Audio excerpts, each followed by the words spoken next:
एक बार भूमध्य सागरीय में एक न्यायाधीश रहता था जो अपनी बुद्धि और अखंडता के लिए प्रसिद्ध था, जिसका नाम एक्सेल था। वह सबसे जटिल मामलों को हल करने में सक्षम था और वास्तव में सभी उसकी प्रशंसा करते थे। एक दिन जब एक्सेल अपने दो अंगरक्षकों के साथ घूम रहा था, तब उसने अचानक से करहाने की पीड़ा को सुना। इन आवाजों को सुनकर एक्सेल वाकई में हैरान रह गया। मैं इतना मूर्ख कैसे हो सकता हूँ? अगर मैं ना सोता तो मेरे पैसों की थैली नहीं जाती। अब माँ को ठीक करने के लिए मुझे पैसे कैसे मिलेंगे? एक्सेल और अंगरक्षक वहाँ गए और उन्होंने देखा कि एक बड़े पत्थर के बगल में गरीब टाइलर उदास होकर सड़क के बीच में बैठा था। एक्सेल ने पूछा, तुम कौन हो? तुम वहाँ क्यों बैठे हो और रो क्यों रहे हो? टाइलर ने दुखी होकर जवाब दिया, न्यायाधीश, मैं टाइलर हूँ, एक गरीब जैतून का तेल बेचने वाला। मैं अपनी माँ के साथ रहता हूँ जो पूरा साल बीमार रहती है। हर दिन मैं जैतून के तेल की बोतलें बनाता हूँ और उन्हें बाजार में बेचता हूँ। जैतून के तेल के पैसों पर हमारा जीवन निर्भर करता है। टाइलर ने कहा, आज सुबह मैं हमेशा की तरह जैतून का तेल बेचने के लिए बाजार गया था और मैंने सौभाग्य से अच्छी कमाई की थी। टाइलर ने खुशी से सोचा, अगर मैंने कुछ पैसे उधार ले लिए तो मेरे पास माँ को ठीक करने के लिए पर्याप्त पैसे होंगे। इसलिए मैं उधार लेने के लिए हर जगह भागा। आखिरकार मेरे पास पैसों की एक बड़ी थैली थी। टाइलर एक बड़ी चट्टान के साथ झुककर बैठ गया। वह थका हुआ था। उसने अपने सिर चट्टान पर रखा और सो गया। अपने घर वापस आते समय मैं दिन भर का काम करने के बाद बहुत थक गया था, इसलिए मैं इस चट्टान से सहारा लेकर एक झपकी लेने लगा। टाइलर ने धीरे से अपनी आंखें खोली। वह चौंका। उसका पूरा शरीर जकड़ा हुआ था और उसने इधर उधर देखा। उसने आसपास तलाश की, लेकिन जब मैं उठा तो मुझे एहसास हुआ कि पैसों की थैली कोई ले गया है। मुझे ये कहीं नहीं मिली, इसलिए मैं दुखी हूँ और सौभाग्य से आपने मुझे देखा। कृपया मुझे उस पैसों को वापस पाने में मदद करें। यही मेरे पास है। मैं आपका आभारी रहूँगा। एक्सेल ने सोचा, फिर उसने सिर हिलाया और कहा, अगर ऐसा है तो कोई व्यक्ति शायद यहाँ आया होगा और जब तुम सो रहे थे तब उसने तुमसे पैसों की थैली ले ली होगी। ये सही है। मैं आपके लिए इस मामले की जांच करने का वादा करता हूँ। न्यायाधीश ने अपने लेंस का उपयोग अवलोकन करने और चारों ओर निशान देखने के लिए किया। हालांकि ऐसा लग रहा था कि एक्सेल विफल हो रहा है। ये बहुत अजीब है। मैं यहाँ आसपास कोई निशान नहीं देख पा रहा हूँ। ऐसा लगता है कि चोर पूरी तरह से गायब हो गया है। क्या तुम्हें यकीन है कि किसी और ने भी इस घटना को नहीं देखा? टाइलर ने सिर हिलाया और कहा, हाँ, जब से मैं उठा हूँ मुझे कोई दिखाई नहीं दिया। एक्सेल ने फिर पूछा, क्या तुम्हें किसी पर शक है? टाइलर ने कुछ सोचकर अपना सिर हिलाया और दुखी होकर कहा, मैं किसी पर शक करने की हिम्मत नहीं करता। सब मुझे बेवकूफ बनने के लिए दोषी ठहराएंगे। एक्सेल ने सिर हिलाया और कहा, क्या पहेली है। खैर, सब कुछ अधिक मजेदार हो रहा है। परेशान होकर टाइलर ने कहा, क्षमा करें, वास्तव में मैंने आपके लिए इसे मुश्किल बना दिया है क्योंकि मेरे पास कोई गवाह नहीं है। एक्सेल ने उसे रोका और हंसकर कहा, तुम्हें किसने कहा कि कोई गवाह नहीं है? ये चट्टान शुरू से लेकर मामले के अंत तक तुम्हारे पक्ष में रही है। ये सबसे महत्वपूर्ण गवाह है। टाइलर ने चौंक कर पूछा, ये चट्टान? लेकिन श्रीमान, ये कैसे एक गवाह हो सकती है? एक्सेल रहस्यमय ढंग से मुस्कुराया। तुम्हें पता चल जाएगा। रहस्यमय तरीके से मुस्कुराते हुए एक्सेल ने अंगरक्षकों को बड़ी चट्टान को अदालत में ले जाने की आज्ञा दी। तब युवा न्यायाधीश ने तुरंत पूरे गांव में घोषणा की कि वह एक चट्टान से पूछताछ करेगा क्योंकि उस पर गरीब टाइलर के पैसे चुराने का शक है। यह खबर बहुत तेजी से फैली। इलाके में हर कोई इस बारे में बात कर रहा था। यह आंशिक रूप से था क्योंकि हर कोई टाइलर को जानता था, जो एक दयालु मेहनती लड़का था जिसने दुर्भाग्य से अपना पैसा खो दिया था। हालांकि यह इसलिए था क्योंकि सभी लोग ये जानने के लिए उत्सुक थे कि एक्सेल एक चट्टान से कैसे पूछताछ कर सकता है। दो लोग आपस में बात कर रहे थे। एक नागरिक ने पूछा, वास्तव में न्यायाधीश एक चट्टान पर सवाल उठाएंगे? एक अन्य नागरिक ने कहा, अब तक मैंने कभी किसी को ऐसी बेवकूफी करते नहीं सुना। अन्य दो लोगों ने बात की, आज हमारे बुद्धिमान न्यायाधीश एक्सेल को क्या हुआ? वह एक चट्टान से कैसे बात कर सकते हैं? इसलिए बड़ी जिज्ञासा के साथ एक्सेल के दरबार में सभी नागरिक इकट्ठे हुए। वे इस अनोखी पूछताछ को देखने के लिए उत्सुक थे।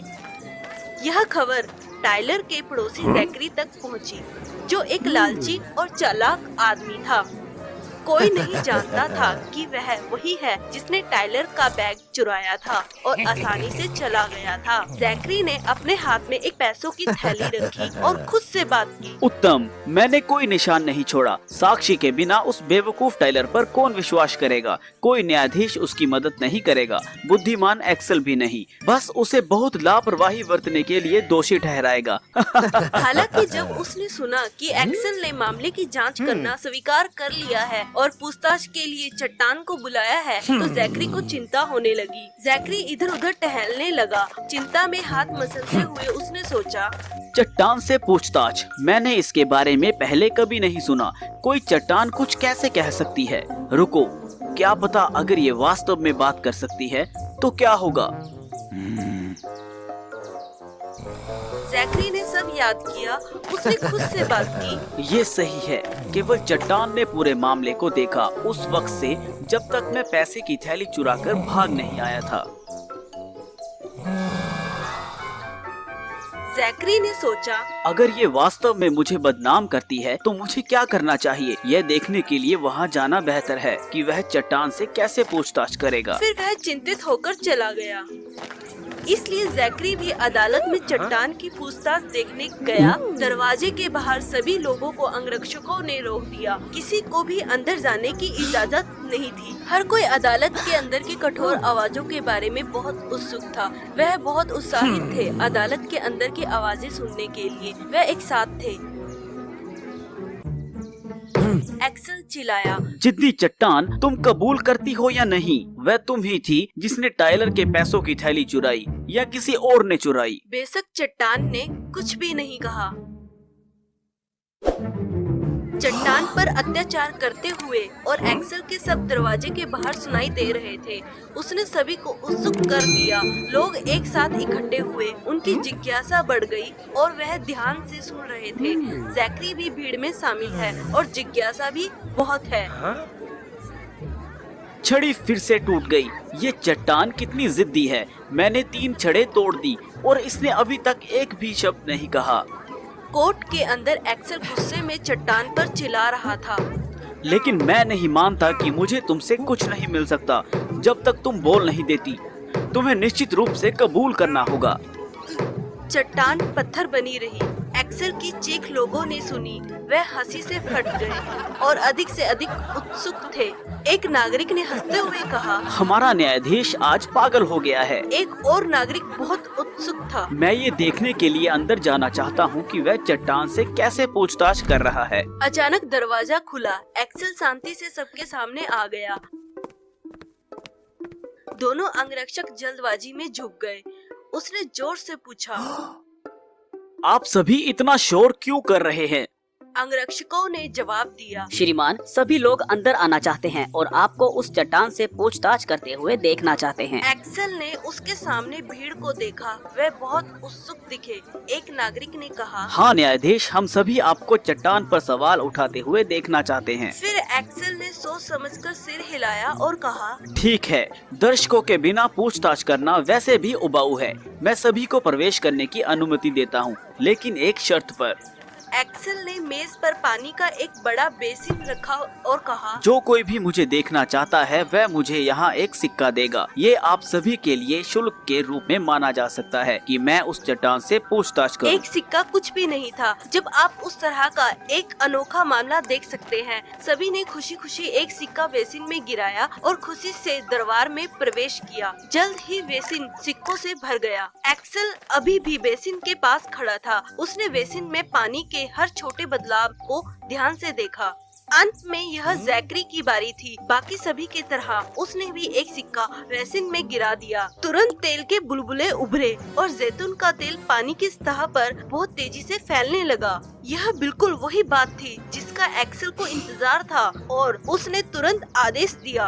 एक्सेल सख्ती से चिल्लाया और जैकरी पर इशारा किया। जल्दी से इस आदमी को गिरफ्तार करो। श्रीमान, मैंने क्या किया? आप मुझे क्यों गिरफ्तार कर रहे हैं? तुम अभी भी इसे अस्वीकार करना चाहते हो? तुम वो हो जिसने टाइलर के पैसे की थैली चुराई। इस क्षेत्र में जैतून का तेल बेचने वाला एकमात्र टाइलर है, इसलिए केवल उसके पैसों से ही जैतून का तेल निकल सकता है।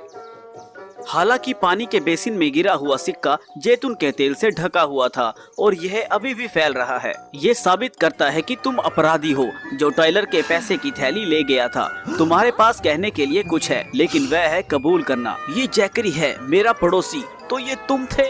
एक्सेल ने अंगरक्षकों को जांच करने का आदेश दिया और उन्होंने टाइलर के बैग की खोज की। उसके अंदर के सिक्के अभी भी जैतून के तेल से ढके हुए थे। अब जैकरी इससे इनकार नहीं कर सकता था। श्रीमान, मैं कितना मूर्ख था, कृपया मुझे माफ कर दें। टाइलर, मुझे क्षमा कर दो, मेरे लालच ने मुझे अंधा कर दिया था, कृपया मदद करो।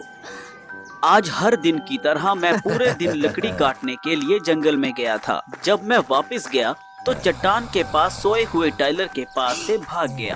अचानक उसकी पैसों की थैली फिसल गई और जमीन पर गिर गई। मैंने अंदर सोने और चांदी के सिक्के देखे, इसलिए मैं अपने लालच को रोक नहीं सका। इधर उधर देखने के बाद और किसी को ना देखकर मैंने धीरे से उसकी थैली ली और जल्दी से निकल गया। मैंने सोचा था कि किसी ने नहीं देखा होगा कि मैंने क्या किया था, लेकिन जब मैंने सुना कि आप चट्टान की जांच कर रहे हैं तो मैं चौंक गया और स्थिति को जांच करने के लिए मैं आया। मुझे इसकी उम्मीद नहीं थी। बस यही मेरा जाल है, चट्टान कुछ नहीं कह सकती। तुम आसानी से फंस गए। अब इसे जेल में डाल दो, मुकदमे की प्रतीक्षा करो। अंगरक्षक जैकरी को एक काल कोठरी में ले गए। मामले को स्पष्ट कर दिया गया है। हमने अपराधी को पकड़ लिया है और टाइलर के पैसे वापस कर दिए गए हैं। और वो पैसा जो आप सभी ने योगदान दिया है, मैं इसे टाइलर को देने जा रहा हूँ। इससे वह अपनी बूढ़ी माँ का इलाज कर सकता है। हम में से प्रत्येक का थोड़ा पैसा उसकी कठिनाइयों को दूर कर सकता है। क्या आप लोग सहमत हैं? लोग अंत में दयालु न्यायाधीश के इरादे को समझ गए और वे सभी खुशी से सहमत हो गए। हर एक व्यक्ति ने केवल एक छोटे सिक्के का योगदान दिया, लेकिन इसे टाइलर के लिए बड़ी राशि में जोड़ा जा सकता था। एक्सेल ने टाइलर को थैली लौटा दी और उसे वह राशि दी जो सभी ने जुटाई थी। बहुत बहुत धन्यवाद श्रीमान, आप सबको धन्यवाद। तो टाइलर के पास अपनी माँ को ठीक करने के लिए पर्याप्त धन था और उसके पास व्यवसाय करने के लिए बहुत कम राशि बची थी। उसने लोगों को जैतून का तेल बेचना जारी रखा। उनके परिवार का जीवन बेहतर और खुशहाल था। एक्सेल ने अपने काम को जारी रखा, एक बुद्धिमान और ईमानदार न्यायाधीश बनने के लिए अधिक से अधिक जटिल मामलों का पता लगाया जो हर किसी को पसंद था।